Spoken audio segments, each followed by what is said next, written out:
ไปหาหมออยู่บ่หมอปิดรายเมื่อครับเขาจะเปิด22หาหมออยู่ไสมาอยู่เดชครับ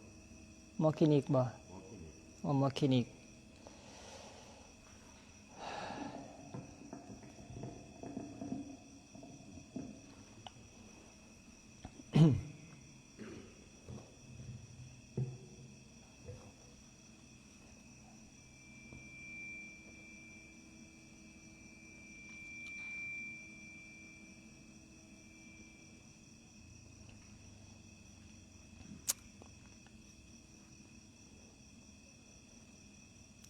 แต่มาก็ไปตรวจตรวจเลือดเจาะเลือดวันที่28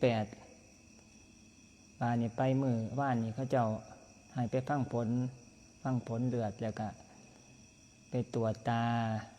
แล้วก็ไปเศร้าเกินอุลตราซาวด์บ่เศร้ามันสิเป็นเศร้าแบบไปใส่แนวถูไปน้ำท้องน้ำหยังนี่นะบ่แม่นเข้าแคปซูลนะแต่ว่าเขาเอิ้นว่าเป็นอัลตราซาวด์เป็นลองตรวจเบิ่งเขาสิตรวจหาพวกกันโรคลำไส้โรคมะเร็งต่างๆโรคนี้ต่างๆที่มีอยู่แถวบริเวณแถวท้องนะแถวท้องแถวหน้าอกนะตรงนี้การแม่นไม่ออกก็เจ้าก็สิไปตรวจเกี่ยวกับเรื่องมะเร็งเต้านมแล้วก็พวกนี้ต่างๆนั่นแหละนะเห็นเขาเจ้าเขียนไว้อยู่ในอันนั้นนะอยู่ในใบนะในใบนะผ่านเบิดบ่เป็นหยังนะไปตรวจเมื่อวานนี่ก็เจ้าว่าหมอเขาเจ้าว่านะบ่มีหยังปกติเบิดสายตาแต่ว่าไปตรวจสายตาบาดนี้ได้แว่นตามาอันนึงบ่แน่ใจว่าเขาเจ้าให้แว่นตานี่คือมีปัญหาสายตาอยู่บ่นะเมื่อวานนี่แต่ว่าก็บ่แน่ใจเพราะว่าเขาเจ้าบ่ได้บอกเกี่ยวกับเรื่องการปฏิบัติสายตานะเขาว่าจังไดเขาเขียนให้เฉพาะเป็น1.25 นะ125เขาเขียนมาอยู่ในผลการตรวจนะบาดนี้ก็ไปรับเป็นตานะตัวนี้บ่มีบอกมาสายตาสั้นสายตายาวนะตัวนี้เขาเจ้าบ่ได้ว่านะตัวนี้ให้เป็นตามาอันนึงพอมื้อนี้ไปตรวจเมื่อวานนี่เขาเจ้าว่าเป็นหยังอยู่บ่ตา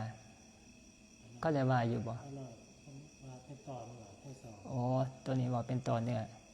กันระบุเนี่ยก็คือมีปัญหาเกี่ยวกับเรื่องตอนเนื้อนะตอนเนื้อเพราะเนี่ยบ่ได้ไปบ่ได้เข้าไปคนบักหลายนึงต่อคิวกันจนค่ำแต่ว่าพระเจ้าประสงค์นี่ก็บ่โดนพวกเขาเจ้ามาฉันเพลนะช่วง5 โมง5 ทุ่มกว่าๆโอ้แม่น5 โมงเช้ากว่าๆนี่ก็แล้วเช้านะเพราะว่าเขาเจ้ามาฉันเพลแต่ว่าโยมนี่หลายนะบอกโยมนะไปตรวจสุขภาพไปตรวจเบิ่งตามอันนี้กองพลต้นก็ไปตรวจเบิ่งแต่ว่าตรวจเลือดนี่ก็ได้ซ้ำนึงก็เขาไปเจาะเลือดนะปกติเขาสิไปตรวจหาเกี่ยวกับโรคอีหลีโรคมะเร็งต่างๆมันต้องเอาเส้นเนื้อออกไปเพื่อแต่มาเคยไปตรวจนะเอาเส้นเนื้อเนี่ยจะค่อยเป็นตัวระบุได้ชัดเจนนะเลือดเนี่ยยังบ่ทันขาดปานใดหมายถึงบ่แม่น 100% นะตัวบ่ทันแน่นอนตัวนี้มันหมายถึงมันมีโอกาสในการที่จะเคลื่อนไปจากผลการตรวจอยู่เอาเลือดซื่อๆนี่นะแต่ว่าก็สามารถยืนยันได้ในระดับต้นๆนะบาดเจ็บเนี่ยใจแม่นย่ำมีก็คือว่าต้องพาเส้นเนื้อไปจุดออกไปตรวจเลยเขาจะเข้าแลบเข้ากล่องซองเบิ่งนะวิเคราะห์เซลล์นะเบิ่งตอนนั้นก็ผลออกมาบาดจะค่อนข้างที่จะแน่นอนนะตรวจเกี่ยวกับเรื่องขั้นตอนในการตรวจนะ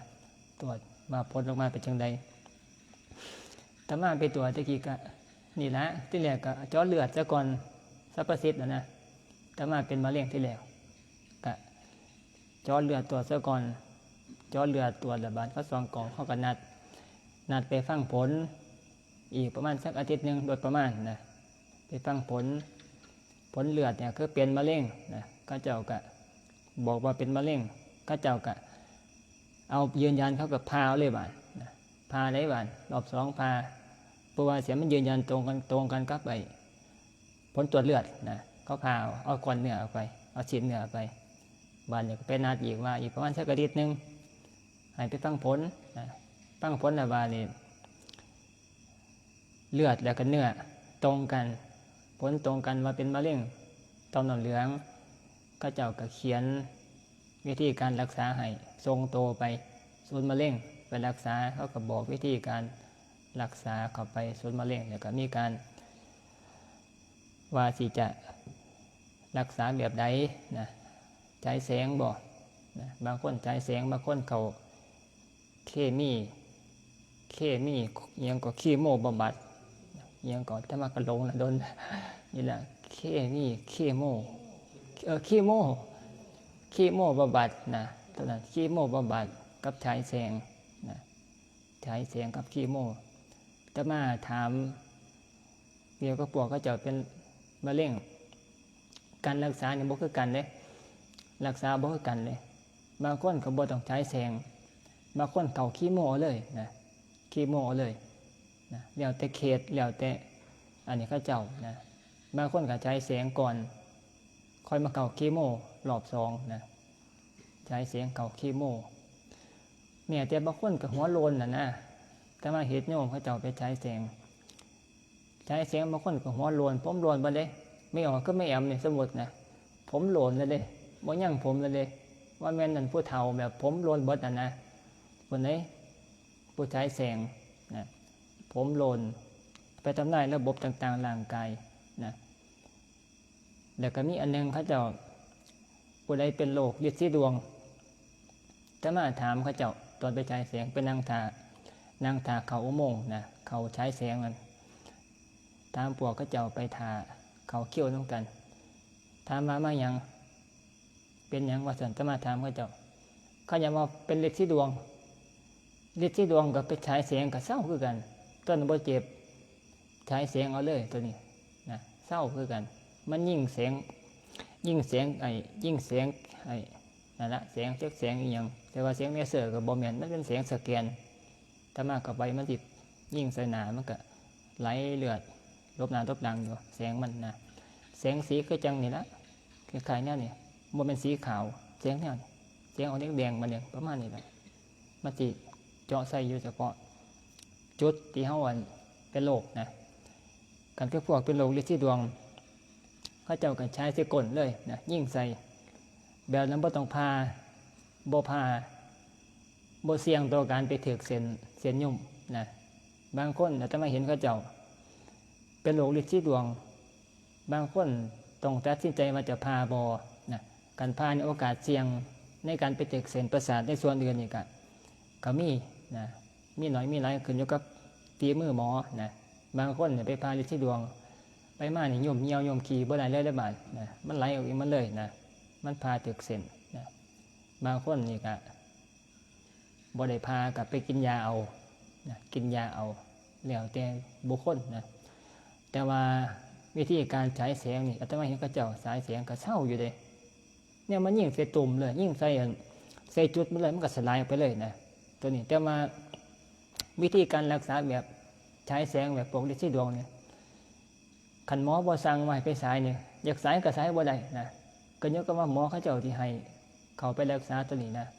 แต่ว่าส่วนมากก็บ่ค่อยมีปานใดในบ้านเฮานะมีบ่ได้ไปฉายแสงกันเป็นโรคฤทธิ์สีดวงบ่มีเนาะนี่เขาเจ้าบ่ทรงโตให้นะตัวนี้นะแต่ว่าอาตมาไปนั่งฉายแสงเนี่ยมันมีนะอาตมาถามเพิ่นก็เขาเจ้าอยู่นี่กันฮะแต่หลายนิ้วนะบ่โอ้แต่มันเข้าเคสเขาเจ้าวิธีการรักษาแต่ว่าไปเป็นฤทธิ์สีดวงไปเข้าฉายแสงเขาบ่เฮ็ดให้เป็นบางคนเด้อก็อยู่กับหมอจังว่าแต่ว่าคันพวกเป็นฤทธิ์สีดวงคันเขาส่งไปให้เนี่ยข้าวเดียวนะแล้วก็เศร้าไว้นะบ่ต้องเสี่ยงนะเนี่ยมันยิ่งแสงเข้าไปใส่เลยโจดมาเลยนะมันก็สลายไปเลยสลายง่ายบ่ได้ผ่าตัดบ่เสี่ยงนะแต่ว่าหมอบ่ส่งตัวให้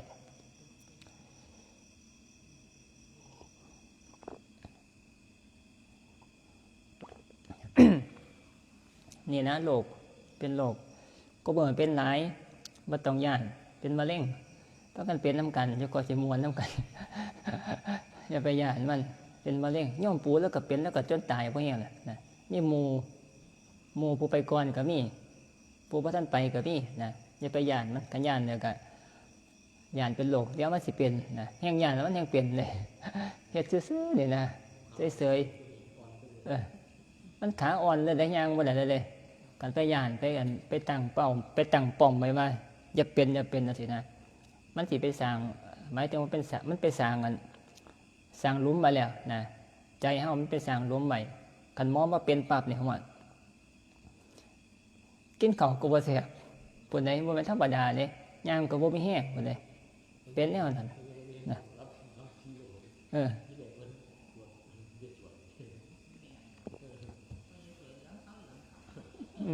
ใช่ก็นั่นที่น่ะ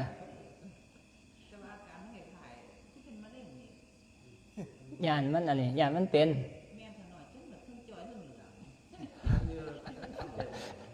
ใครตัวไปช็อกขันช็อกลงหันห่วยเพราะท่านได้เป็นยังมาโหนุกลนั่นหลังจากช็อกแล้วเสียชีวิตแล้วเขามาบอกไปห่วยไอ้หมอตรวจพลาดเด้อว่าสัน เอาเคลื่อนมาไหนได้นี่เนาะชอบทายไปเด้อหัวใจไหวนะจังหวะนี่นะคนสิเป็นแนวนี่นะคนสิเป็นแนวนี่หาหน่อยแห้งปกติเฉยๆนั่นนะ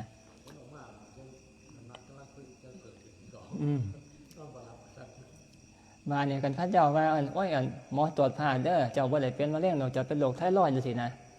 มานี่ก็กินข้าวแซ่บเฉยบานบ่ได้รักษาเด้เขาบอกซ้ำนี่ก็กินข้าวแซ่บกันมาเลยอ้วนกันมาเลยนะนั่นเจ้ามันเกี่ยวเนื่องกับความคิดของเฮานะกำลังใจเนี่ยก็ความบานท่อนกำลังใจ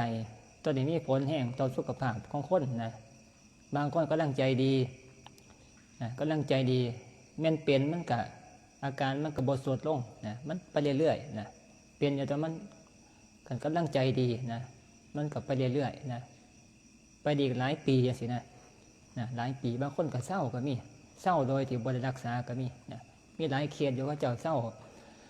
ว่าตรวจเป็นมะเร็งอย่างสินะ บ้านนี้ก็อยู่ไปธรรมดานะธรรมดาไปเรื่อยๆทำบุญไปเรื่อยๆภาวนาไปเรื่อยๆไปมาไปตรวจ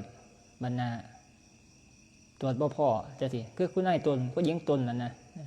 เจ้าของธนาคารกรุงไทยยังเทเลเขาประพงษ์น้องพอเลียมนะสมัยตอนนั้นนะเราก็เป็นมะเร็งไปตรวจพ่อก็ว่าแมนสิบ่ยังเอาไปมากระทำใจใดเขาหาน้องพอเลียมนะเขาหาน้องพอเลียมเอาไปมาบานนี้ไปตรวจบานนี้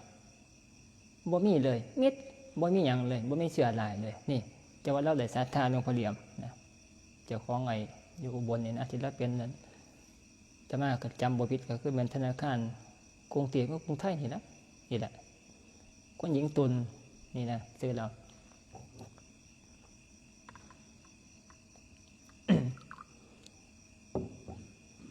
จังมาบ่ต้องย่านดอกทำใจหลายๆทำใจไปใหญ่ๆนะเกี่ยวกับโรคตัวนี้นะเป็นก็ยอมรับนะเป็นก็ไปรักษาเท่านั้นบ่มีหยังหลายไปรักษาเศร้าเก่าบ่เศร้าเก่านะใจยังค่อยบ่เสียกันใจเสียเนี่ยมันก็หลายๆอย่างนี่ก็บ่ดีไปนำกันนะอารมณ์ก็บ่ดีได้บานกันใจเสียแล้วบานนะจังว่าการภาวนานี่เป็นการมาเฮ็ดให้จิตใจนี่มีกำลังนะหมายถึงว่าหัวใจวิธีการประคองจิตใจเจ้าของนะจิตใจเจ้าของบ่ให้เกิดความดีใจแล้วก็เสียใจนะฟังแนวนี้ก็คือจังเป็นบ่อยดีใจบ่อยเสียใจนะแต่ว่ามันเกี่ยวเนื่องกันเนี่ยนะเพราะว่าคันผู้ใดดีใจแห้งๆมักม่วนมักดีใจหัวฮ่าๆจังซี่นะมันก็มีจุดที่มันดิ่งกันนะมันหมายถึงว่าความสว่างมีซ้ำใดความแจ้งก็มีซ้ำนั้นบานเนี่ยกันปรับความแจ้งให้มันหน่อยลงความมืดมันก็น้อยลงคือกันมันจะเป็นดิ่งคนละข้างกันบานเนี่ยความดีใจผู้ใดดีใจแห้งๆมักดีใจแห้งๆนะบานความเสียใจก็รุนแรงคือกันนะมันซ้ำกับอารมณ์นะ อารมณ์มันสิเป็นคู่ขนานกันอยู่สองฝ่ายแต่ว่าเพิ่นมาอย่าดีใจแล้วก็อย่าเสียใจการคนบ่ดีใจแล้วก็บ่เสียใจนะบาดนี้ใจมันสิวางอยู่เป็นกลางๆได้ง่ายนะก็เป็นอุเบกขา การปรับอารมณ์เจ้าของนะอย่าดีใจแล้วก็อย่าเสียใจเป็นว่าในเมื่อบ่ดีใจแล้วก็บ่เสียใจใจมันสิอยู่เป็นกลางๆนะเกิดเรื่องนี้ขึ้นมาก็สามารถที่จะเสยได้นะดีใจก็เสยนะบ่แม่นว่าเป็นบ้าเด้แต่ว่าให้เข้าใจว่าจุดที่มันว่างใจที่มีกำลังที่สุดคือความเป็นอุเบกขานะอยู่ซื่อๆแล้วก็หูอยู่นะอยู่เฉยๆแล้วก็มีสติรู้อยู่นะเป็นอุเบกขานี่เป็นจิตใจที่มีอำนาจแห่งมีกำลังแห่งตัวนี้นะแต่ว่าคนเฮาคันบ่ฝึกปฏิบัติภาวนานี่บ่ดีใจกับเสียใจ2อย่างนี่แหละนะในส่วนนี้จังว่าต้องฝึกหัดแล้วก็พยายามปฏิบัตินะให้มันอยู่กลางๆนะเป็นไว้มากำหนดลมเขาลมบอกนะที่แหละเป็นจุดที่สามารถที่จะซอยในการปรับศูนย์อารมณ์เฮาให้มันอยู่บางๆเป็นกลางๆได้กันผู้ใดสามารถที่จะปรับอารมณ์ได้เป็นกลางๆนะบ่ดีใจบ่เสียใจบานี้มันก็สามารถจะง่ายต่อการกำหนดกรรมฐานนะกำหนดลมเขาลมออกนะมันก็ง่ายสังเกตเบิ่งเจ้าของก็ได้ กันผู้ใดมักนะเกิดความมวลดีใจแห้งๆมานั่งสมาธิมันก็ปรับอารมณ์ลงสู่กรรมฐานนี่ได้ยากนะได้ยากเฮ็ดได้ยากนะผู้ใดเสียใจคือกันเกิดความเศร้าหมองนะเป็นห่วงผู้นั้นผู้นี้มานั่งภาวนาเนี่ยมันก็ปรับอารมณ์กำหนดอยู่ในกรรมฐานลมเขาลมออกนี่ก็ยากนะมานั่งอยู่มันก็คุ้นมั่วอยู่นะแต่ว่ากันผู้ใดมาเนี่ยอยู่เรียบๆมักอยู่อย่างเงียบผู้เดียวนะมันก็ซอยในการรักษาจิตนะให้มันอยู่นิ่งๆนะบ่กระเพื่อมนะเขาใส่เข้ามาบ่กระเพื่อมซะรักษาใจอยู่นิ่งๆบ่ให้มันกระเพื่อมนะในการใช้ชีวิตประจำวันนะมันสิง่ายนะใส่เข้ามาง่ายซะง่ายต่อการฝึกสมาธินะนี่การปูพื้นฐานหรือว่าการวางใจนะก่อนจะมานั่งสมาธิก่อนจะมาภาวนานะตัวนี้มันสิสามารถเข้าสู่กรรมฐานสู่ความสงบได้ง่ายนะแต่ว่าคันสิว่าง่ายบาดเนี่ยก็มาฆ่าความฟุ้งซ่านคือเก่า นะด้านอีกด้านหนึ่งนะบ่หิวนอนก็ฟุ้งซ่านแม่นสิพยายามในการรักษาอารมณ์บ่ให้ดีใจบ่ให้เสียใจนะในการใช้ชีวิตประจำวันมานั่งบาดเนี่ยมันก็สิมีปัญหาฟุ้งซ่านครับหิวนอนนะแต่ว่าจะได้กระสร้างมันก็เหลือหน่อยกว่าเก่านะสิ่งจะต่อสู้นะสิ่งจะต่อสู้กับเจ้าของกันละมันก็เหลือหน่อยกว่าเก่านะแต่ว่าก็เท่าบ่รักษาประคองจิตใจนะเจ้าของไว้ให้มันเป็นอย่างนิ่งซะก่อนนะมันก็มีปัญหาหรือว่ามีอุปสรรค2 เทื่อ 3 เทื่อนะอุปสรรค2 ขั้น 3 ขั้นนะก็ใจมันบ่นิ่งนะบ่นิ่งแล้วก็มาฟุ้งซ่านอีกนะเสื้อสิผ่านนะหลายด้านเด้ฝึกหัดปฏิบัติภาวนาจังว่าการกำหนดลมนี่เข้าลมออกหรือว่าพุทโธลมเข้ากับหัวจักตัวว่าพุทนะลมออกหัวจักว่าโธกำหนดคำบริกรรมไปนำสินะมันเป็นจุดที่นะสามารถจะไปซอยเฮาบ่เกิดความทุกข์นะบ่เกิดความทุกข์ในชีวิตประจำวันนะสังเกตเจ้าของก็ได้ ตัวนี้ในขณะที่นั่งภาวนาเนี่ยนะมันก็บ่สงบดอกนะนั่งไปก็พยายามอดทนสู้กับความขัดเครื่องความฟุ้งซ่านต่างๆนานาประการในการนั่งนะแต่ว่าเหตุบ่เศร้านะบ่เศร้าใส่เข้ามาสวดวันพระก็ได้นะสวดวันพระกับปฏิบัตินั่งสมาธิฝึกหัดธรรมสวดมนต์อยู่เรื่อยๆนะแม่นบ่สงบก็สร้างเฮ็ดไปเรื่อยๆนะหลายวันหลายเดือนไปเป็นปีไปบานสังเกตเจ้าของบันสิฮู้จักว่านะเวลามันเกิดอารมณ์ขึ้นมานะเกิดความพอใจบ่พอใจกับสิ่งรอบข้างนะความบ่ได้สมประสงค์นะสมมติว่าเฮ็ดทุเรียนจังซี่ รายได้มันบ่ได้ตามเป้านะจังซี่นะขายมันปีราคาบ่ได้หลายจังซี่นะแต่เก่าแต่ก่อนเนี่ยเคยเกิดความเสียใจเกิดความบ่พอใจนะแห้งนะแต่ว่าบาดเขาเคยฝึกหัดปฏิบัติภาวนาแล้วบาดเวลามันเกิดความคนเครื่องในสิ่งที่บ่ได้ตามความต้องการนะมันสิเกิดอยู่อารมณ์มันสิเกิดอยู่แต่ว่ามันก็ได้สติว่างลงได้ไว้นะสังเกตจากของที่หูจักนะจากการฝึกนั่งสมาธินี่แหละฝึกบทสงบกระสร้างนะจนมันได้ความอดทนภูมิต้านทานใส่เข้ามาภูมิต้านทานก็ได้ความอดทนนะเวลามันนั่งเวลาบานฟุ้งซ่านเนี่ยพยายามดึงมาล่มเข่าหูโตอยู่ว่าพุทธล่มออกก็พยายามหูโตอยู่ว่าโทนะมันก็ดึงไปอีกแล้วก็ดึงกลับมาใส่เข้ามาสู่กันสู่กับเจ้าของนี่แหละโซเรื่อยๆนะแม่นสิบสงบกระสร้างในปัจจุบันเนี่ยแต่ว่าผลจากการต่อสู้นะบานมันสิมีผลเวลาไปเกิดอารมณ์เกิดตมาบานเนี่ยเกิดความดีใจเกิดความบ่พอใจหรือแม้แต่ว่าการเกิดความสูญเสียต่างๆนะสิ่งที่เคยอดทนนี่แหละอดทนดึงจิตเจ้าของกลับมาสู่ล่มเขาล่มออกนี่แหละนะมันจิไปซอยมีอานิสงส์นะเหตุให้เกิดความปล่อยว่างเดี๋ยวไว้นะปล่อยว่างเดี๋ยวไว้นะ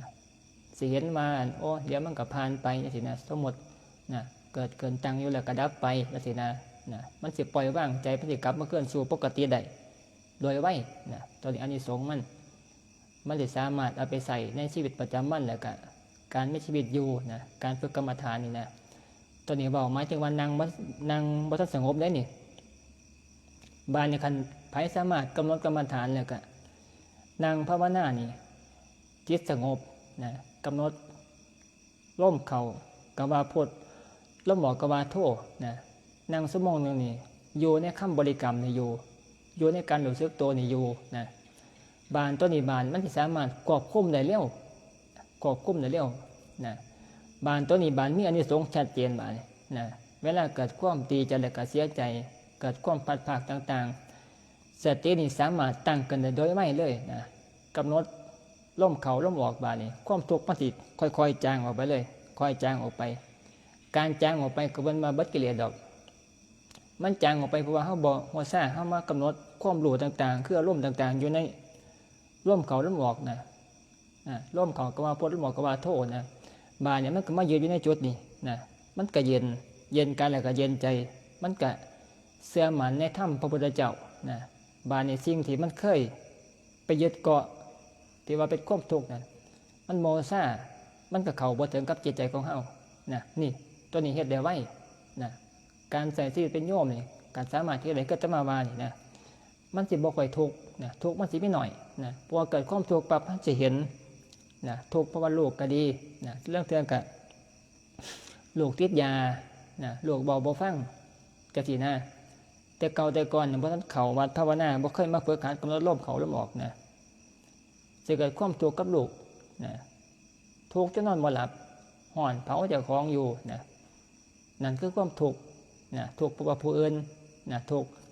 แต่ว่าบานคันได้มาปฏิบัติภาวนามาเบิ่งลมเข้านี่แหละบานเนี่ยมันสิไปซอยบานนะทุกข์อยู่เอาไปมาเนี่ยมันก็เห็นเฮาก็บ่แม่นเจ้าชีวิตเขาเจ้าเฮาก็บ่สามารถจะไปบังคับเขาได้จังซี่นะได้ศึกษาธรรมะมาแล้วบาดมันก็ปล่อยว่างได้ไว้นะความทุกข์มันก็น้อยลงนะบาดนี้จากความทุกข์ที่มันหลายกินข้าวบ่ได้นอนก็บ่หลับบาดมันก็พอนอนได้พอกินข้าวแซ่บจังซี่นะแต่ว่าก็ทุกข์คือเก่าอยู่ดอกแต่ว่ามันก็บ่ตกแห้งคือเก่านะในส่วนนี้นะการปฏิบัติฝึกหัดกรรมฐานเนี่ยมันสิมีผลต่อการใช้ชีวิตบานนี่เว้าไปอีกบานการผู้ใดฝึกหัดนะให้มันดีไปกว่านี้อีกบานสามารถกำหนดเจ้าของนี่ไปเกิดสวรรค์ได้ไปเกิดพรหมก็ได้ต้นนี้บานเข้าสู่จุดที่มันเก่งกันไม่ได้บานนะมันสิเขามันมีอานิสงส์นะมากมายการฝึกกำหนดลมเข้าลมออกนี่นะฝึกความคิดให้มันอยู่กับเจ้าของนะรู้ตัวเจ้าของอยู่ในการนั่งภาวนากำหนดลมเข้าลมออกนี่นะบานนี่เวลาก่อนที่จะนะก่อนจะขาดใจตายซะเอาสิ่งง่ายๆนี่นะ เฮามากำหนดลมเข้าลมออกนะกำหนดพุทโธพุทโธลมเข้าลมออกนี่นะบานี้มันสิสามารถเปลี่ยนจิตใจที่เคยนะความเป็นห่วงต่างๆเนี่ยมันสิพลิกจิตเข้าเดียวนะปกติเฮาสิเป็นห่วงสิ่งของต่างๆก่อนจะขาดใจตายไปนี่นะสังเกตเบิ่งโลดทุกคนที่อยู่รอบข้างเฮานี่นะปกติคนที่เป็นนั่นเนี่ยคือกันว่าเจ้าของจะป่วยจะเป็นมะเร็งจะตายต่างๆเลยบ่จักอีหยังต่างๆสารพัดมานี่อันนั้นก็บ่ทันแล้วอันนี้ก็บ่ทันแล้วลูกก็บ่ทันใหญ่ ลูกใหญ่ก็ฆ่าหลานคือเก่านั่นล่ะ ลูกใหญ่ก็ยังฆ่าหลานมันหาแนวเกาะไว้นั่นนะหาแนวเป็นห่วงไว้นะมันก็ให้บ่ทันแล้วสารพัดอย่างนะนั่นคือความเป็นห่วงนะนั่นคือผู้บ่ได้ภาวนาหรือว่าภาวนาบ่ทันเป็นนะมันจะเป็นแนวน่ะทุกคนเป็นแนวน่ะนะเป็นแนวน่ะแต่ว่าบานการฝึกหัดปฏิบัติภาวนาฝึกหัดในการกำหนดลมเพื่อตมาบานนะในเมื่อได้สติว่าเจ้าของเป็นห่วงแนวนั้นใจเศร้าหมองตัวจังซี่นะสติเกิดขึ้นบานนี่ก็มันกำหนดลมบานนะกำหนดลมเข้ากับหัวจักอยู่ลมออกกับหัวจักอยู่บานนี่มันก็สามารถจะปล่อยว่างความเป็นห่วงอารมณ์ก่อนหน้านี้ได้นะบานใจสิมาว่างอยู่ที่เป็นอุเบกขาใจว่างเป็นอุเบกขาใจว่างอยู่ที่ลมเข้าลมออกบานใจสิผ่องใสได้บานใจสิเบาใจจะสบายใจสิว่างเป็นอุเบกขานั่นตัวนี้เป็นการพลิกจิตมาจากความเศร้าหมองเอามาว่างอยู่ที่กรรมฐานใจเป็นอุเบกขาบานเนี่ยมันสิสามารถสร้างทางสวรรค์ได้ไปสวรรค์ได้แม่นตายกันแต่ไปสวรรค์นะเหตุใจนั้นแนวที่ได้นะแต่ว่าคันบ่ได้พลิกจิตมาสู่บ่ได้พลิกจิตจากอารมณ์เศร้าหมองนะไปจมอยู่กับความเศร้าหมองนะคันตายฆ่าแบบนั้นมันก็ไปเกิดเป็นอบายภูมินะไปเกิดเป็นอบายภูมินะอบาย4อย่างเกิดอยู่กับกรรมพวกนั้นอันไหนมันสิให้ผลนะแต่ว่าเป็นอบายภูมิแท้แน่นอน4อย่างคือหยังนรกต่ำสุดเปรตคือพวกผีพวกมนุษย์ต่างวิญญาณพวกเปรตไปแบกเสาหัวไปแบกเสาวัดนั่นคือพวกเปรตอสุรกายสัตว์เดรัจฉานนะคือ4จำพวกตกต่ำแล้วแต่กรรมนะกรรมใกล้สร้างกรรมนักกรรมหน่อยนะก็ลดลันกันไปตามนี่ละ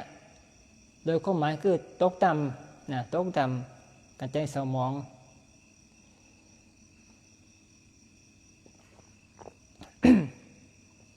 แต่ว่าบานี่การพลิกจิตมานี่นะมากำหนดกรรมฐานลมเข้าลมออกนี่มันมีผลซอยได้นะแต่มาใส่เข้ามามันสามารถสร้างทางไปสู่สวรรค์ได้100%นะตัวนี้เฮ็ดได้แต่ว่าต้องฝึกหัดเรื่อยๆแล้วก็ศรัทธาในการฝากเป็นฝากตายไว้ในการกำหนดกรรมฐานนี่นะสิเฮ็ดได้นะได้ยินบ่พอนี้อันนี้สองมันมีหลายนะแม่นสิบ่สงบก็สร้างแต่ว่าการใช้ชีวิตประจำวันนี่นะมันสิซอยเฮ็ดให้เฮาบรรเทาความทุกข์ได้นะบ่สงบก็สร้างมานั่งนี่แหละอย่าคิดว่าเจ้าของนั่งภาวนาเนี่ยบ่สงบนี่บ่เฮ็ดเศร้าเฮ็ดบ่แม่นเด้นะคันบ่เฮ็ดนี่แฮงบ่เกิดหยังบ่ได้หยังเลยนะบ่เกิดหยังก็บ่ได้หยังก็ทุกข์ซ้ำเก่านะทุกข์ซ้ำเก่าแล้วก็บ่มีบุญซ้ำนะบ่มีแนวเพิงแต่ว่าฝึกหัดนี่บันผลที่มันเกิดขึ้นมาจากการฝึกหัดดิมันได้คือสิ่งที่มันได้ก็คือเฮาอดทนนั่นแหละอดทนนั่งนะนั่งอยู่เพิ่นพานั่งชั่วโมงนึงนั่นแหละนั่งบ่สงบก็สร้างนั่นแหละมันได้ความอดทนเข้าใจบ่มองได้พอนี่มองอดทนแล้วมันได้นะเฮาแต่ว่าเฮาบ่เห็นดอกเฮาบ่เข้าใจแต่ว่าในเวลานี่มันให้ผลแหละมันสิไปใส่ในขณะที่เกิดอารมณ์ขึ้นมานั่นแหละความอดทนเนี่ยมันสิไปตัดทอนอดทนในขณะนั่งภาวนาน่ะสมมติให้ฟังมันจะไปเป็นเครื่องตัดทอนความเศร้าหมองในขณะใช้ชีวิตประจำวันความทุกข์จากความบ่สมหวังทุกข์จากลูกบ่เชื่อฟังคำเว้าทุกข์จากลูกปฏิกิริยาต่างๆเนี่ยความอดทนตัวนี้มันสิไปซอยตัดอารมณ์ที่มันเศร้าโศกเสียใจบ่พอใจนั่น มันจะได้มันหน่อยลงกว่าเก่านะคือมันหน่อยลงคือว่ามันสามารถจะได้สติขึ้นมามันจะปล่อยว่างเดี๋ยวไว้นะปล่อยว่างเรื่องของข้าเจ้าสินะเรื่องของข้าเจ้ามันก็ได้สติขึ้นมาไว้นะ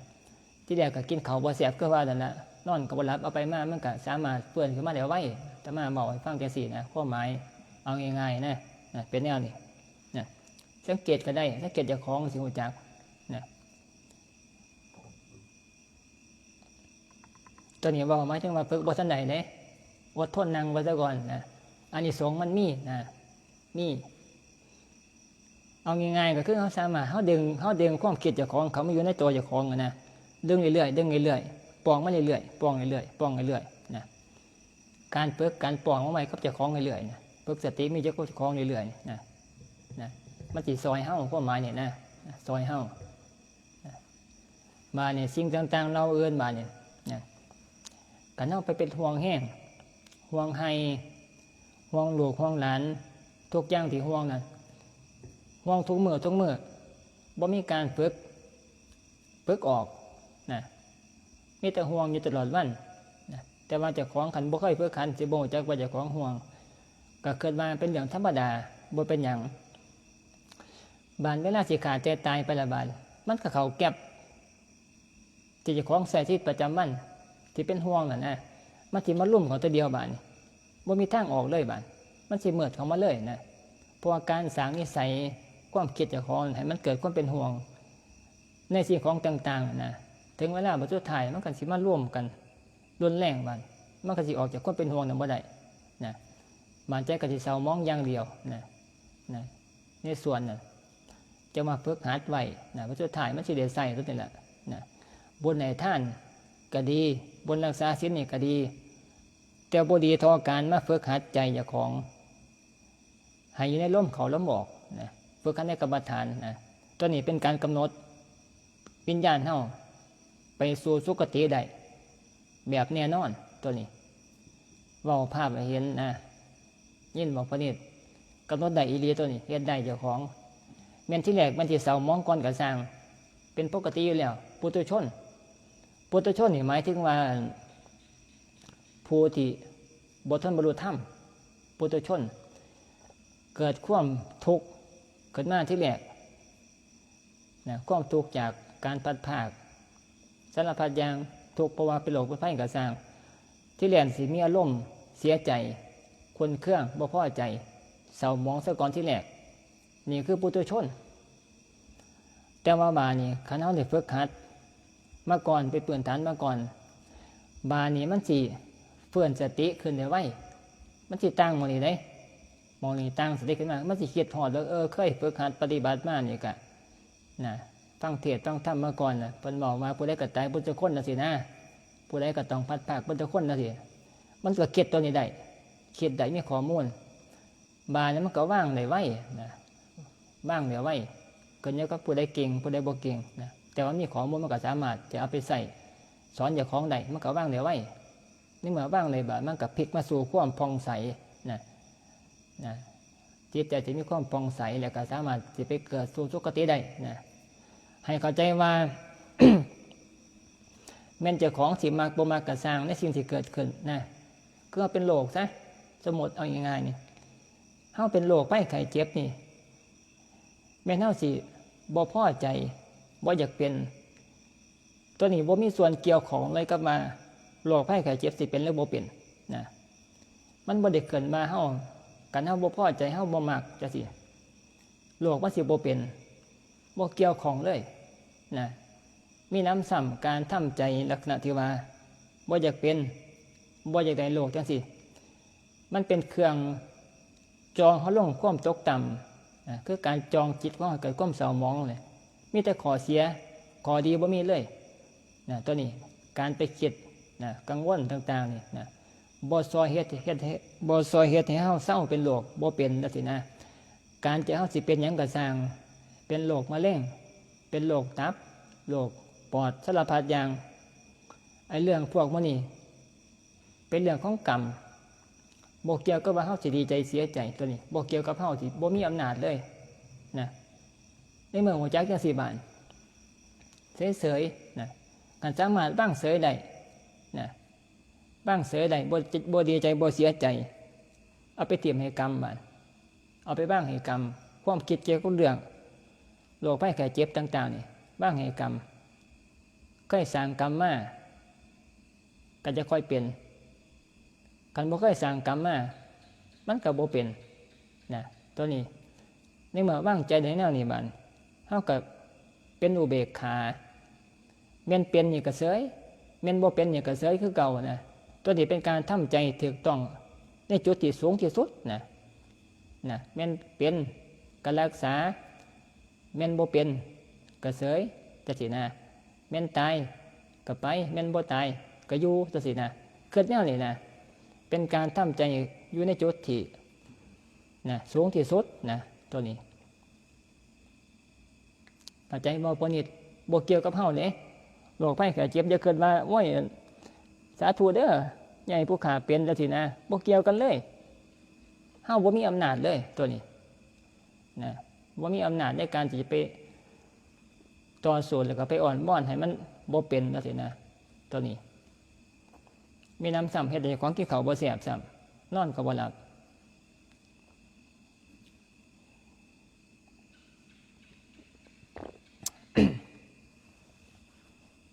จะมาฝึกหัดภาวนานี่มันมีอานิสงส์มากมายหลายแห่งนะฝึกหัดไว้บานี่ฝึกหัดบานี่ภาวนาการกำหนดโลกขอลมออกนี่มีแต่ดีอย่างเดียวตัววังหันว่าไม่แต่เสียนะคือการทำใจเกิดความเศร้าหมองเกิดความบ่พอใจอยากพักไสออกไปเห็นว่าที่เขาสวดมนต์นั่นบทใดอีหยังน่ะบทอีหยังบทธรรมจักรบ่ที่ว่ากามตัณหาภวตัณหาวิภวตัณหาอยู่ในหมวดของกันอันนั้นหลงเลยบทยังเกาะบทธรรมจักรบ่แม่แอมลืมเลยเวลาสิเว้าลืมนั่นแหละมันสิเว้าเขาสิเว้าเกี่ยวกับเรื่องกามนะหนึ่งคือมีความพอใจในกามสองภวตัณหามีความอยากมีอยากเป็นนะสามวิภวตัณหามีแล้วก็บ่อยากเป็นนะคือมีสิ่งไหนขึ้นมาแล้วบ่อยากได้ก็พักไสออกไปก็เป็นตัณหาสามอย่างหนึ่งตัณหาในกามสองตัณหาในความบ่มีบ่เป็นคือบ่มีเงินบ่มีรถก็อยากได้เป็นภวตัณหาความอยากได้อยากดึงกลับมาหาเจ้าของเป็นตัณหาบานมีแล้วบานบ่มักอยากเอาถิ่มออกไปจากเจ้าของจังซี่นะก็เป็นวิภวตัณหาคือกามนะคือเฮาเป็นโลกบ่อยากมีอยากเอามันออกไปจังซี่นะเป็นวิภวตัณหาเป็นตัณหานี่นะตัณหาเฮ็ดในใจเศร้าหมองก็หมายนั่นนะตัวนี้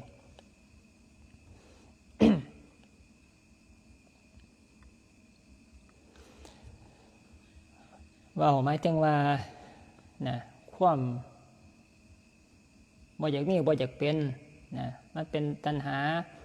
นะมีแต่เฮ็ดให้ตกต่ำบาในการฝึกหัดปฏิบัติกรรมฐานนี่มีแต่ดีอย่างเดียวดีท้ายเดียวนะดีจังได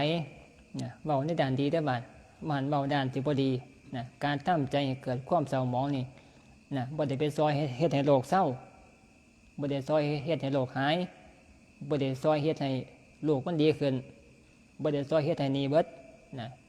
ความคิดของเฮานั่นว่าคิดทุกข์เกี่ยวกับเรื่องนั้นบ่ได้ซอยเฮ็ดให้หยังดีขึ้นมาเลยมีแต่มันเสียอย่างเดียวนะเจ้าของก็สุขภาพจิตก็เสียสุขภาพกายก็เสียนะ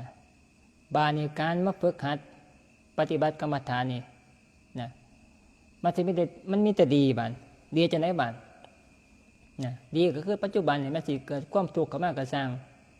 ความบ่พอใจกระสร้างบาดมันสามารถตั้งจิตอยู่ในอุเบกขาได้ปัจจุบันมันก็ความทุกข์ก็บ่หลายทุกข์ในใจมันก็บ่หลายนี่ว่าทุกข์ในใจบ่หลายมันก็บ่มีผลต่อการใช้ชีวิตนะซ้ำก็เขาเจ้าเป็นโรคนะเขาเจ้าเป็นแล้วเขาเจ้าก็เสยบ้างเสยได้ก็ใช้ชีวิตปกติธรรมดานะรอค่อยเวลาไปซื่อๆสินะนั่นมันก็ดีส่วนหนึ่งบาดนี้ผู้ใดบาดนี้ สามารถเพื่อกำหนดได้ดีขึ้นกว่าหันกำหนดลมเข้าลมออกเป็นอุเบกขามันสิมีเขาเอ่นว่ามันสิมีเคยได้ยินบ่ที่เขาเจ้าใส่เข้ามาคนเข้าสมาธิมันจะไปฟอกธาตุขันธ์ให้มันมีความสะอาดบริสุทธิ์บริจดที่เขาเจ้าว่าพระองค์นั้นกระดูกเป็นประธาตเกศาเป็นประธาตตัสินะนั่นละอันนี้สงมันนะมันจะไปทำสะอาดเกี่ยวกับเรื่องร่างกายนี่ให้โรคภัยไข้เจ็บมันหายไปนะการฝึกล่มเขาล่มออกทีละมันจะดีความหมายแต่มาเบานะหนึ่งก็ความทุกข์มันก็หน่อยลงกันมีอยู่ควบทุกข์กับมาเขาก็สามารถเคลียร์มันออกไปความทุกข์ในใจเจ้าของเคลียร์ไปโดยการเอาสติมาอยู่ที่ล่มเขาล่มออกนะความทุกข์มันเขาบ่ถึงมันก็อาศัยอารมณ์เป็นอุเบกขานั่นอยู่มันก็พองใสใจบ่มีความกังวลนั่นดีอย่างที่หนึ่งบานนี้ดีต่อไปอีกบานนี้บางครั้งกรรมมันบ่ทันหนักนะกรรมบ่ทันถึงขาดเรื่องแม่บางครั้งกรรมอาจจะถึงขาดก็ได้แต่ว่าการสร้างเพื่อกรรมฐานนี่เพื่อให้ได้สมาธินี่เพื่อกำจัดลมเข้าลมออกนี่ตัวนี้มันจะเป็นการสร้างกุศลที่ยิ่งใหญ่นะบุญที่แห้งตัวนี้บุญจากการฝึกหัดสมาธิบุญจากการฝึกหัดเบิกลมเข้าลมออกนี่เป็นการสร้างบุญที่แห้งนะเคลื่อนมาคารุกรรมฝ่ายที่เป็นฝ่ายกุศลนะมาในเมื่อสร้างกุศลที่มันยิ่งใหญ่มันรุนแรงขึ้นมามันก็สามารถไปเบียดบังหรือว่าไปทับกรรมที่จะเฮ็ดให้เจ้าของตายนั่นนะกรรมบ่ถึงขาดแล้วแต่ว่าเฮาสร้างกรรมที่ดีมาชดเชยมาทับกรรมบ่ดีเอาไปมาบานจากที่จะตายบานมันก็เฮ็ดให้บ่ตายน่ะดีอย่างที่สองแม่นบ่พอนิดการสร้างกรรมตัวนี้เป็นการสร้างกรรมที่มันดีในทางกุศลกรรมใหญ่ได้นี่การฝึกหัดกรรมฐานลงเขาลงออกตอนนี้บ่เบาท่านศีลเด้แต่มาเบาข้ามไปเลยคือบุญจากการภาวนาเนี่ยอยู่เหนือกรรม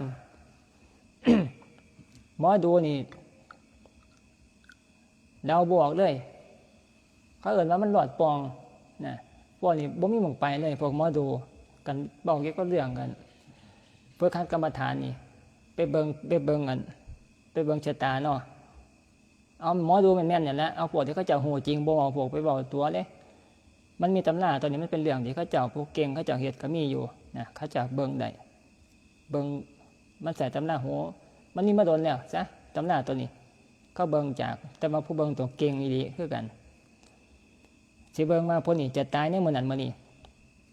นะแน่นอนเขาฟันธงจังซี่นะแต่ว่าบาดนี้คันได้ฝึกหัดภาวนาจิตใจเกิดสมาธิขึ้นมาเป็นฌานเข้าไปบาดได้ฌานหรือแม้ก็ได้อรหันต์จังซี่นะบาดนี้จากกรรมที่เคยมาจะตายนั่นเอาไปมาบาดนี้กรรมที่จากการทำความดีฝึกกรรมฐานนี่บาดนี้มันสิไปเปลี่ยนชะตาชีวิตนั่นเปลี่ยนจากจุดอับคือว่าจุดบอดจุดตายนะเปลี่ยนไปเลยบาดนี้จากตายบ่ตายนะบาดไปดูหมอบาดนี้หมองงไปเลยนะหมอดูนี่งงไปเลยนะเพราะว่ามันอยู่นอกตำราอยู่นอกแผนเห็นหมดที่เขาเอาใส่เข้ามาถ้ำพระพุทธเจ้าเป็นถ้ำของโลกุตระนะโลกุตระเนื้อโลกซะบ่มีอันไหนที่จะไปพยากรณ์ได้นะเป็นการเทินมาเป็นการแก้กรรมที่ดีที่สุดฝึกหัดกรรมฐานท่านก็ดีในระดับหนึ่งศีลก็ดีในระดับหนึ่งแต่ว่าการภาวนานี่เนื้อกรรมตัวนี้นะบอกหมายถึงว่าขอดีมันนะขันบ่อยากตายอยากเศร้าโศกเศร้าภัยฝึกหัดให้มันได้เบิ่งล่มเขาล่มออกนะการเฮ็ดบ่ได้อ่อนว่อนก็บ่ได้บ่ต้องมีขอแม่เลยตัวนี้บ่มีขอแม่การเฮ็ดได้อย่าค่อยแม่นการเฮ็ดบ่ได้มันสิอ่อนว่อนก็สร้างบ่สามารถจะได้ตัวนี้มันเป็นเรื่องที่เฮ็ดเอาไปเอามันนะตัวนี้การเฮ็ดได้ก็ดีเปลี่ยนได้เปลี่ยนกรรมได้นะคือผลเด็ดลองเฮ็ดบางทีล่ะให้มันจิตใจร่วมเป็นอัปปนาสมาธิห่วยโรคไตนี่เศร้าบ่จักคือนะผู้ไหนมันบ่แม่นธรรมดาเด้แต่ว่าเฮ็ดได้บ่นะตัวนี้นะเฮ็ดได้บ่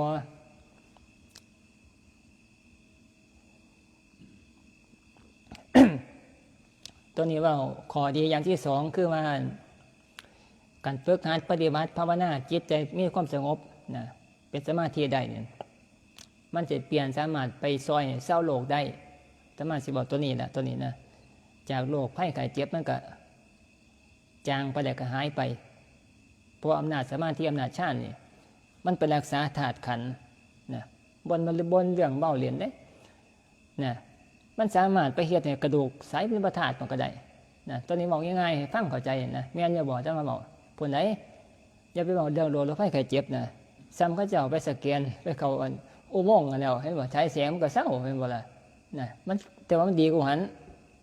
อำนาจของจิตที่มันเป็นอุเบกขานี่นะเป็นสมาธินะปีติเด็กก็สุขมันจะไปฟอกร่างกายธาตุขันธ์ต่างๆเฮ็ดให้มันกลับเคลื่อนสู่ปกตินะขัดกรรมบ่รุนแรงอีหลีบ่รุนแรงอีหลีคือมันสิเศร้าความหมายนะบ้านเนี่ยข้อดีอย่างที่3บัดถ้าเกิดบ่เศร้า บ่เศร้าก็คือว่าไปสู่สุคติแท้แน่นอน 100% บาดนะนี่ดีอย่างที่3นะอย่างที่3การภาวนาก็จิตใจเกิดความสงบนะเป็นสมาธิมั่นคงมั่นใจในกรรมฐานแม่นตายอีหลีเพราะกรรมมันรุนแรงนะเคยสร้างมาก็ยอมรับไปแล้วก็ตายอีหลีแต่ว่าใจได้สมาธิใจเป็นอุเบกขานั่นอยู่ใจปองใสนั่นอยู่มันก็ไปสวรรค์ไปพรหม 100%เบาเกี่ยวกับเรื่องอบายภูมิ4อย่างปิดประตูไว้เลยบ่มีสิทธิ์เข้าถึงเลยอบายภูมิดีบ่บานอย่างที่3ดีอย่างยิ่งมานี่ลังเทื่อเนี่ยการสามารถพิจารณาอาศัยสมาธิเป็นบาดฐานเห็นความจริงที่มันเกิดสามารถบ้างปล่อยบ้างได้นะเป็นแต่หลักอนิจจังทุกขังอนัตตาปล่อยบ้างได้บรรลุธรรมสามารถบรรลุธรรมได้บรรลุธรรมไม่ดีกว่าได้สมาธิธรรมดาเด้บรรลุธรรมเนี่ยคือบาดนี่ไปเกิดชาติหน้าสมมุติว่ากันได้โสดาบันเป็นอริยะขั้นต้นนี่สิบ่ไปเกิดเป็นสัตว์เดรัจฉานสิบ่ไปเกิดอยู่ในอบายภูมิ4อย่างเกิดเป็นมนุษย์อย่างต่ำสุดเป็นเทวดานะวนเวียนอยู่ซ้ำนี่เป็นมนุษย์แต่ก็เป็นเทวดาบ่เกิน7ชาตินะคันในบรรลุโสดาบันนี่คือสิกลับมาเกิดวนเวียนอยู่ในเป็นคนคันตอนมาเกิดเป็นคนคันบ่ทันบรรลุธรรมเป็นอนาคาเป็นอรหันต์กลับไปเกิดเป็นเทวดาอีกกลับมาเกิดอีกสินะเกิดวนเวียนอยู่นี่บ่เกิน7ชาตินะตัวนี้สำหรับโสดาบันอย่าง อย่างบ่เก่งโสดาบันนี่มันสิมีอยู่3เขาแบ่งเป็น3จำพวก1คือโสดาบันที่มีบารมีแก่กล้าคือเป็นเอกพีซี่2กลังกละ3สัตตุขตปรมะโสดาบันสิมีอยู่3บารมีอย่างสุดท้ายนี่สิมาเกิดอีกหมุนเวียนเป็นเทวดาเป็นมนุษย์อยู่นี่บ่เกิน7ชาติบานี้อย่างที่2อย่างกลางนะมหันต์บอกอย่างที่3บอกอย่างที่2มันโสดาบันบารมีขนาดกลางนะกลังกละมาเกิดอีกบ่เกิน3ชาติหมุนเวียนอยู่ในมนุษย์และก็เทวดานี่3ชาติก็สิตัดสรุปเป็นอรหันต์นะสามารถเบิกกิเลสเป็นอรหันต์นะ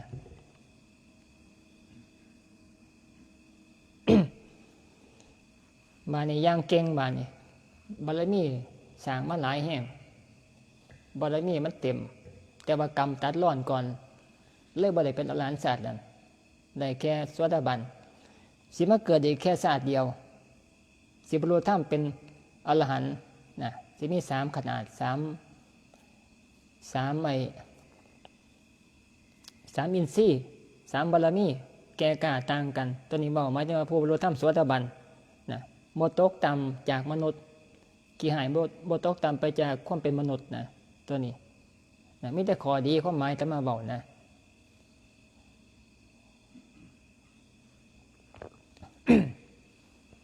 กันบ่เฮ็ดเนี่ยก็บ่ได้นะบ่เฮ็ดก็บ่ได้ต้องฝึกหัดเฮ็ดนะมีแต่ข้อดีจะมาฝึกหัดเวลานั่งภาวนานี่พยายามนั่งไปนะนั่งไปนะมันมีแต่แนวใดแม่นสิบ่สงบก็สร้างนะแต่ว่าเวลามันสิไปซอยเฮานะซอยในการใช้ชีวิตอยู่ ประจำวันในขณะที่บ่ทันตายและซอยมันสิไปซอยให้เกิดความอดทนต่อลมนี่ได้ไว้นะมันมีภูมิคุ้มกันหลายขึ้นจังซี่นะมันต่อไปแล้วมันเวลามันสุดท้ายแล้วมันเสียสติไว้มันสิมากำหนดที่เคยเฮ็ดเคยหัดเคยเบิ่งลมเข้าลมออกนี่นะมันจิตใจมันสิไปซอยได้มาซอยมันสุดท้ายซอยไม่รับเจ็บไข้ได้ป่วยนะซอยได้ตั้งแต่มันก็เศร้าโรคเศร้าภัยจังซี่นะมันสุดท้ายแล้วมันก็เวลาจะตายไปแล้วบัดนั้นสิคิดฮอดเวลามาปฏิบัติมานั่งภาวนาไปมามันสิเปลี่ยนจิตจากความเศร้าหมองเป็นห่วงต่างๆมันสิพลิกจิตนะให้มันจิตใจมีความผ่องใสนะบ่เป็นห่วงเรื่องราวต่างๆมันก็นำพาไปเกิดสู่สวรรค์นะความหมายจะมาเว้าตัวนี้นะตัวนี้เว้า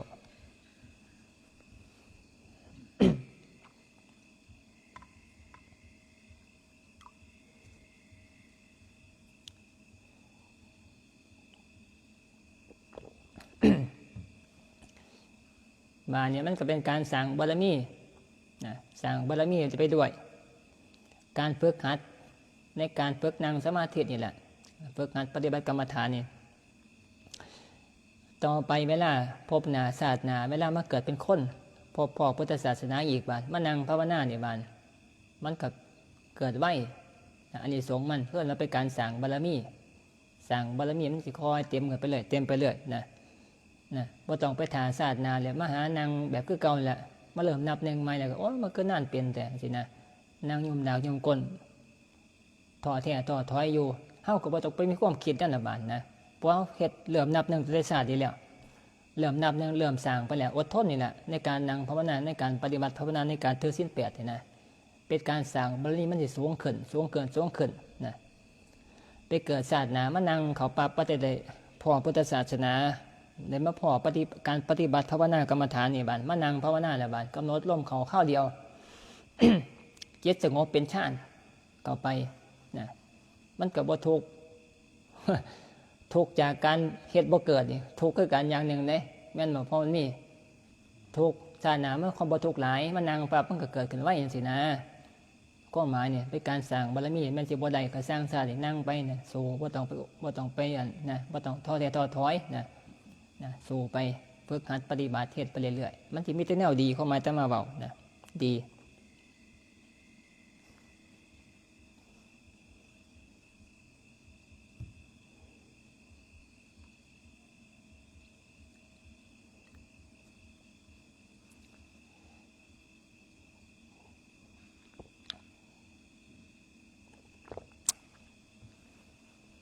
เอาเรื่องอะไรเนาะว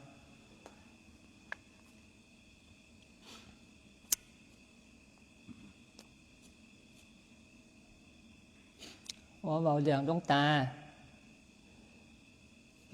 หนึ่งบวชแต่ว่า10 พรรษาพุ่นตายไปเป็นเปรตเฝ้าวัดที่เบาเรื่องนี้จะรับกันไปเรื่องคนตายอย่าคิดว่าบวชละสิมันสิจะไปสวรรค์เบิดปฏิบัติดีปฏิบัติชอบก็สร้างนะมันเคยสร้างกรรมหนักมาก่อนมาบวชละอารมณ์ตัวนี้บ่ได้ตายไปเป็นเปรตเสยหลวงตาเบาเรื่องหลวงตาหลวงปู่จามเพิ่นว่าหลวงปู่จามเพิ่นไปพักอยู่วัดนะหลวงปู่จามพระติเนี่ยหลวงปู่จามอยู่มุกดาหารผู้ใดหูจักหลวงปู่จามอยู่วัดห้วยทรายมุกดาหารเป็นผู้ที่มีความสามารถนะเกี่ยวกับเรื่องพวกมันนี่นะฝึกหัดได้สมาธิได้สมาธิแล้วมันก็สามารถจะเห็นเกี่ยวกับเรื่องพวกเล่าต่างๆเป็นเรื่องธรรมดานะเห็นพวกผีเป็นญาณพวกเทวดาเป็นเรื่องธรรมดามันไปพักอยู่วัดหนึ่งสมมติคือวัดเท่าสมมติสินะไปพักอยู่วัดนั้นก็ไม่เนียนอยู่สามเณรหน่อยอยู่กับพวกพระแต่ว่าเพิ่นนี่เป็นแขกหลวงปู่จามไปพักเป็นแขกนะเดินธุดงค์ไปขอพักน้ำวัดพระเจ้าเพราะได้พักพรเพราะได้ซักผ้าซักแพร่ย่างแมลงมากก็ย่างจุ่มกลม งานอยู่กรมแล้วที่หัวคำมาเมิดมาก็ขึ้นกุฏิสวดมนต์ทำวัดนะก่อนจะนั่งภาวนาสวดมนต์ทำวัดแล้วคือเอาสวดแล้วสินะบ่ได้นั่งสมาธิเด้เนี่ยเห็นนี่แหละเห็นธรรมดาเขาคือจังเขาเห็นคือแต่มาเห็นพ้นนนี่แหละเห็นธรรมดาสินะเพราะว่าฝึกจิตมันมีความละเอียดแล้วมันก็เห็นธรรมดานะบ่ได้ไปนั่งสมาธิเห็น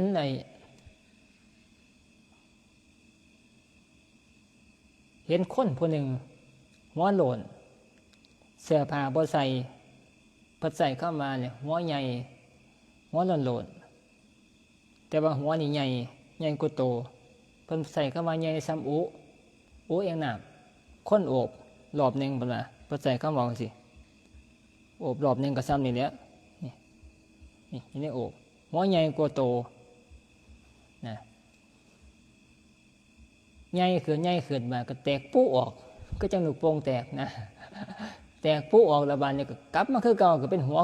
กลมๆคือเก่าหัวใหญ่เอาไปมากก็ไข่ออกก็แตกปุ๊อีกคือเก่าเพิ่นห้องอยู่นะ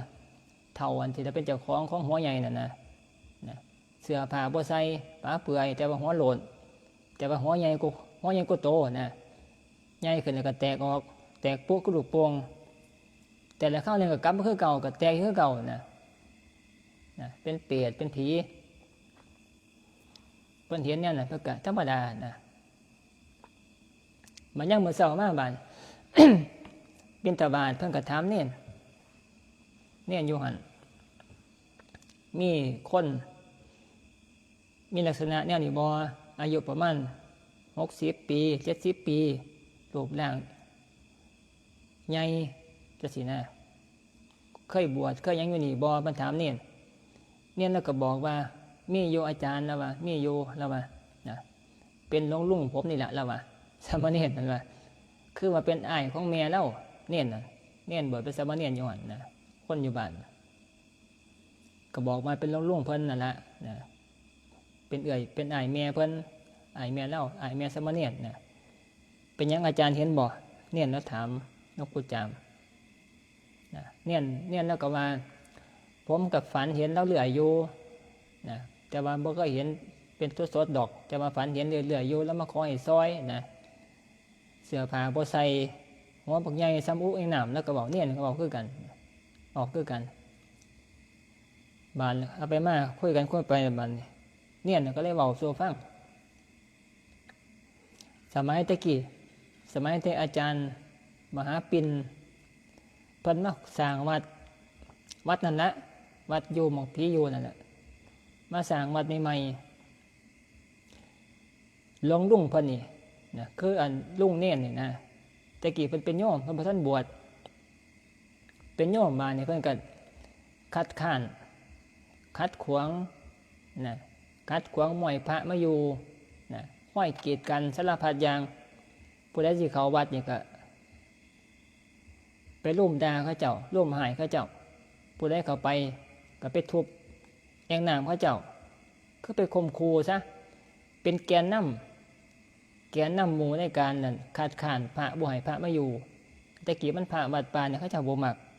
นะพระวัดป่ามาสอนเกี่ยวกับเรื่องการปฏิบัติ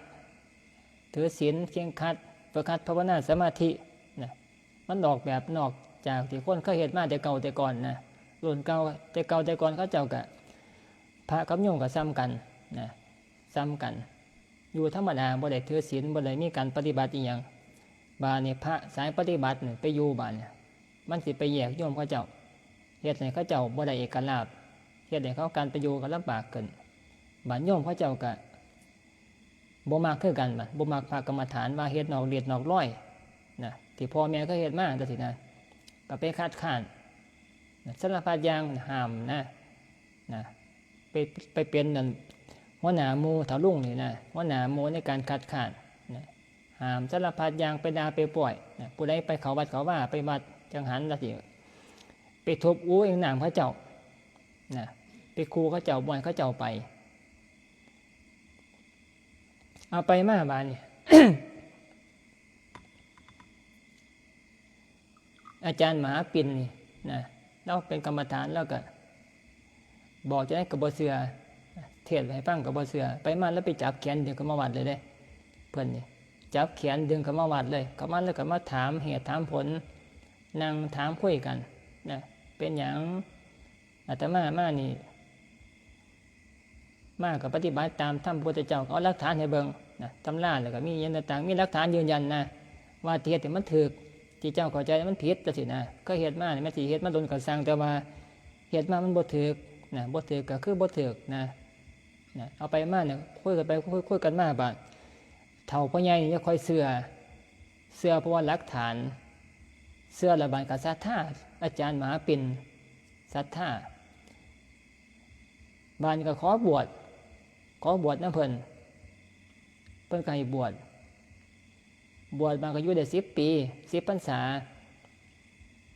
มันก็ตายบ้านข้อหมายนั่นบวชได้10 ปีตายบ้านน่ะเพิ่นบวชบ่ได้ซอยเลยเด้หมายถึงว่ามันเข้าบ่ทันถึงน่ะอย่าคิดว่าบวชแต่มันสิไปสวรรค์เบิดเด้มันน่ะขึ้นกับหลายๆอย่างนะหลายๆอย่างบาดเวลาจะตายบาดมันก็ไปคิดเห็นว่าเจ้าของที่เคยขัดขวางเคยทำบาปทำกรรมต่างๆขัดขวางพระไปทำลายพวกที่เขาเจ้าไปจังหันไปวัดไปบ้านสารพัดอย่างใจมันก็ไปจับอยู่ที่กรรมในส่วนพวกกรรมเป็นกรรมหนักกรรมที่ไปขัดขวางทำลายศาสนาขัดขวางพระผู้เป็นปฏิบัติขัดขวางโยมม่วยเข้าวัดม่วยปฏิบัติที่มันถูกต้องมันเป็นกรรมหนักเป็นคลุกรรมโยมเพียงแต่เป็นคลุกรรมกรรมหนักแม่นสร้างบุญไปได้ก็สร้างคำบ่ได้บรรลุธรรมเป็นอรหันต์เป็นโสดาบันเกินไปแหละบ่ได้สมาธิเกินไปแหละกรรมทั้ง4จองท่านที่ก่อนจะขาดใจตายไปทั้งที่จองไปสู่กรรมเดี๋ยวเคยสร้างไว้แล้วก็เลยไปตายไปเกิดเป็นเปรตอยู่หั่นบ่ได้ไปคุดไปเกิดอยู่หลายร้อยปีกรรมบ่บ่จักเทื่อหลวงปู่จางเพิ่นนั่น อุทิศบุญให้มันก็บ่ได้เห็นกันอยู่จังซี่นะก็นั่งอยู่คืออันพรมีเปรียบอยู่จังซี่นั่งภาวนาอุทิศบุญให้ขอให้บุญที่อาตมาได้เปิดหัดปฏิบัติภาวนามานี่ให้ไปถึงเปรียบจังซี่นะนั่งต่อหน้ากันจังซี่นะอุทิศบุญไปให้มันก็เข้าบ่ถึงเข้าบ่ได้เพราะว่ากรรมมันหนักอยู่ใดเนี่ยก็คือว่าใดแผ่เมตตาอหังสุกิโตโหมิอัพพยาปโจโหมิอานิโกโหมิแล้วขอให้ท่านจงเป็นสุขเถิดได้เย็นจักหน่อยนะความหมายนั่นแต่บ่สามารถจะเปลี่ยนให้ไปเกิดมองอื่นได้กรรมตัวนี้มันหนักรุนแรงก็ต้องปล่อยมันซะก่อนตัวนี้บอกมาถึงว่าครูบาอาจารย์เป็นอรหันต์ผู้ใดแพ้ให้ก็บ่ได้อุทิศบุญให้ก็บ่ได้ต้องเป็นแนวนั้นไปเกิดเป็นเปรตอยู่หั่นหมอระเบิดอยู่หั่นพวกหลายร้อยปีบ่ได้ไปใส่นั่นเพราะกรรม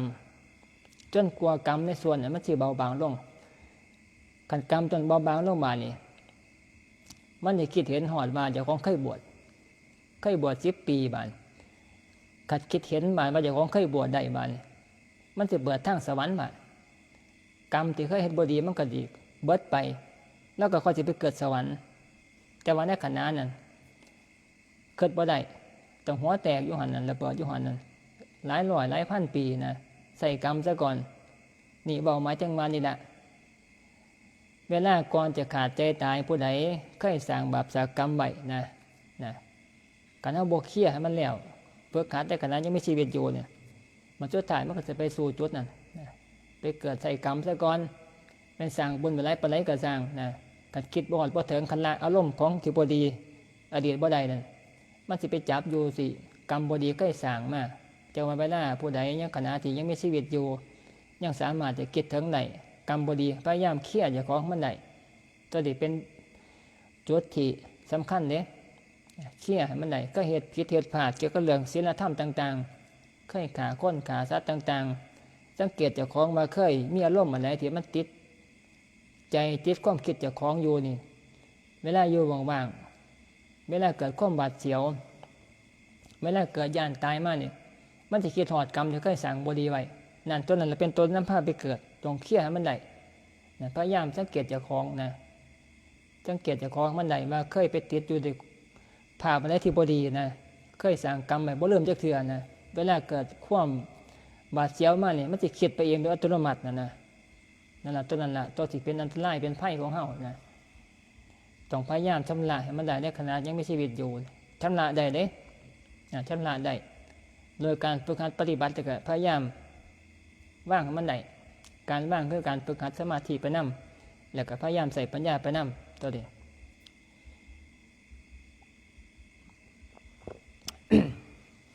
อย่าเกิดว่าสั่งบุญไว้หลายปานใดมันสิไปแก่ใดมันแก่บ่ได้คันบ่ภาวนานะตัวนี้เป็นการไปแก่โดยตรงการภาวนาไปแก่กรรมเจ้าของ ไปเคลียร์ออกคือบ่ให้มันเกิดความกังวลซะอาตมาบอกหมายถึงบ่เกิดความกังวลนะคิดไปฮอดแล้วก็เห็นเป็นเรื่องเสยยอมรับตามความเป็นจริงมันก็บ่ไปยึดมันก็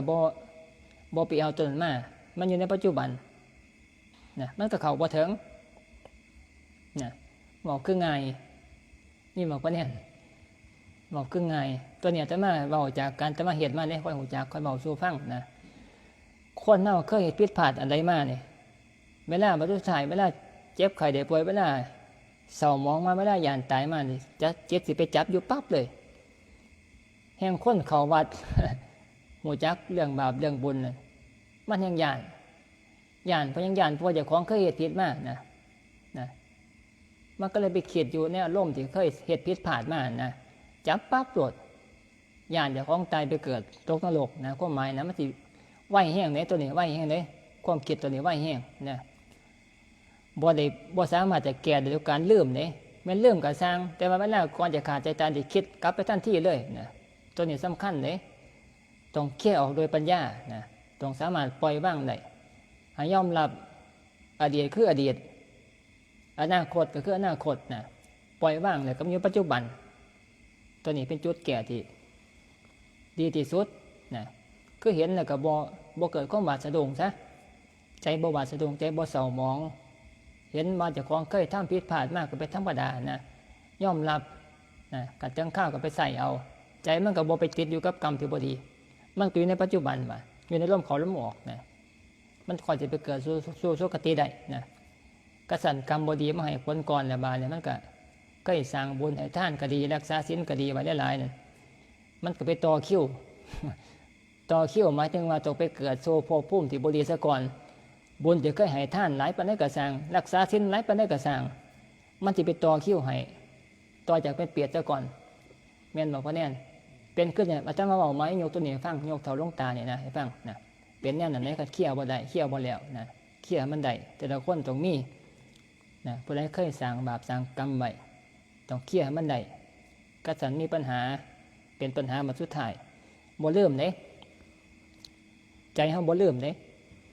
เวลาเนี่ยมันสิมาเกิดพดขึ้นมาทันทีนะพดขึ้นมาเอาละพอละบรรณาก็สิบอกละเอียดกว่านี้นี่มันพอละ